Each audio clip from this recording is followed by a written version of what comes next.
Hi అండి, welcome back to trade with Divi. రేపటి Nifty analysis చూసే ముందు ఇవాళ నిఫ్టీ మూమెంట్ ఎలా ఉందో చూద్దామండి ఒక్కసారి. ఇక్కడ మన రెసిస్టెన్స్ వచ్చేసి 25,920 అండ్ సపోర్ట్ వచ్చేసి 25,377. సో మార్కెట్ కాస్త ఇక్కడ ఓపెన్ అయిందండి. ఓపెనింగ్తోనే మనకి ఎగ్జాక్ట్ రెసిస్టెంట్ని టచ్ చేసి మళ్ళీ సపోర్ట్ టచ్ చేయడానికి వచ్చింది.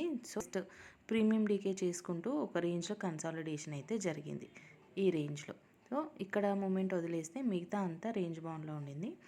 ఎలాగైతే మన సపోర్ట్ని టచ్ అయిందో మళ్ళీ ఈ ప్రీవియస్ కన్సాలిడేషన్ రేంజ్లోకి ఎంటర్ అయ్యి క్లోజింగ్ కూడా అక్కడే ఇచ్చింది 25,818. సో రేపటి నిఫ్టీ మూమెంట్ ఎలా ఉందో ఒక్కసారి చూద్దామండి. అయితే ఈ రేంజ్లో మనకు మూమెంట్ ఉంది కాబట్టి ఈ రేంజ్ అకార్డింగ్ టు మనం లెవెల్స్ అనేది డ్రా చేసుకుందాం.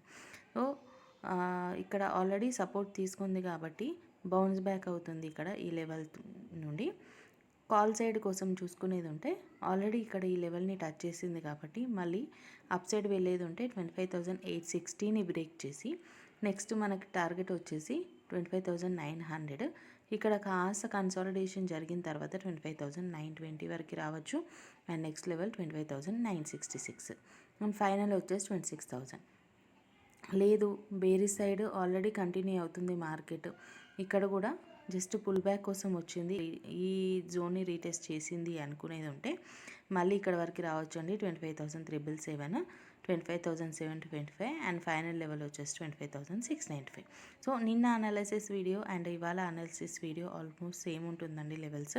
ఎందుకంటే మార్కెట్ ఇదే రేంజ్లో ఉంది కాబట్టి మనం కూడా ఈ లెవెల్సే ఫాలో అవ్వడం better. And pure consolidation range వచ్చేసి 25,850 to 25,770 ఈ రేంజ్లో కనుక నిఫ్టీ మూవ్ అయ్యేది ఉంటే ట్రేడింగ్ అవాయిడ్ చేయడం బెటర్ విత్ ఇన్ ఈ రేంజ్. ఈ వీడియో కనుక మీకు నచ్చినట్టయితే please like, share and subscribe and support our channel. Thank you.